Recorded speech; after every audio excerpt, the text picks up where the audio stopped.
Ouverture ce lundi 23 décembre 2024 à Kalemi, chef-lieu du Tanganyika, de l'atelier d'élaboration de la stratégie nationale en situation d'urgence dans le secteur éducatif. C'est tout simplement la Coalition nationale de l'éducation pour tous qui est à pied d'œuvre au centre numérique de Kalemi. Regardez.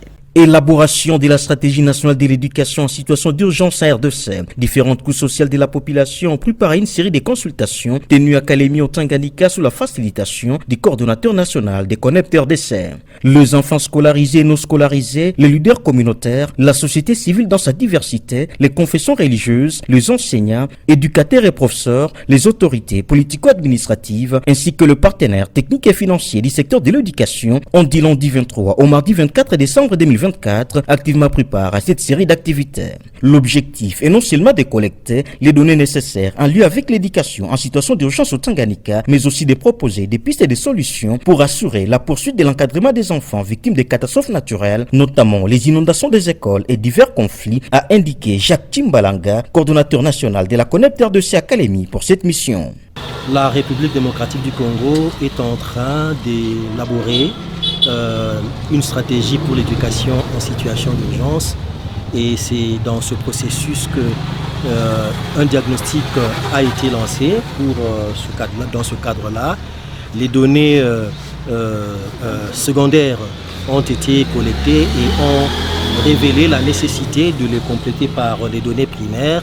C'est alors que dans 11 provinces, des enquêtes ont été lancées pour notamment collecter ces données primaires. Et c'est donc dans ce cadre-là que nous sommes sur place pour compléter le diagnostic sur l'éducation en situation d'urgence. Et ici à Kalemi, il est urgent que des actions dans le cadre de l'éducation en situation d'urgence soient coordonnées plutôt que d'être laissées comme ça. Et c'est cet exercice qui a commencé et nous osons croire que nous aurons suffisamment d'éléments pour compléter le diagnostic qui va permettre d'élaborer la stratégie nationale de l'éducation en situation d'urgence.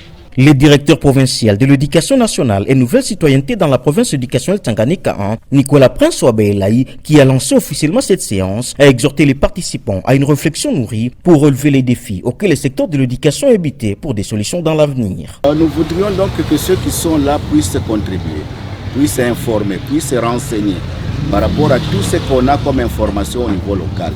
Il ne faudrait pas que nous, on puisse être là et que la stratégie nous tombe d'en haut, ne reflétant pas ou ne prenant pas en compte les réalités locales.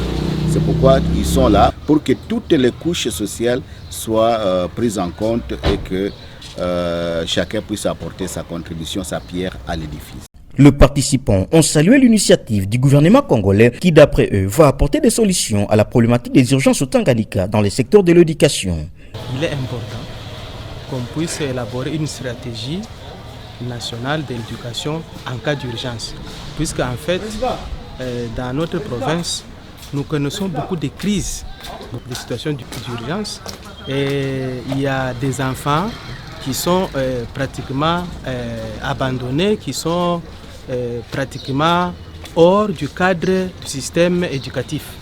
Alors, il était important d'élaborer une stratégie pour que, malgré qu'il y a crise, inondation par exemple, il y a feu de brousse, que l'éducation puisse continuer à être dispensée aux enfants. Les inondations, le feu de brousse, les conflits intercommunautaires au Tanganyika sont des urgences et a impacté négativement sur l'éducation des enfants, notamment la rupture de l'éducation des enfants suite au mouvement de déplacement et à la destruction des infrastructures scolaires. Ces assises se tiennent à l'initiative du gouvernement national visant l'amélioration de la qualité de l'éducation. Elles sont réalisées par les biais des ministères nationaux en charge de l'éducation nationale et nouvelle citoyenneté, de l'enseignement supérieur et universitaire, de la formation professionnelle ainsi que celui des affaires sociales, action humanitaire et solidarité nationale grâce à l'appui des partenaires techniques et financiers intervenant dans les secteurs de l'éducation.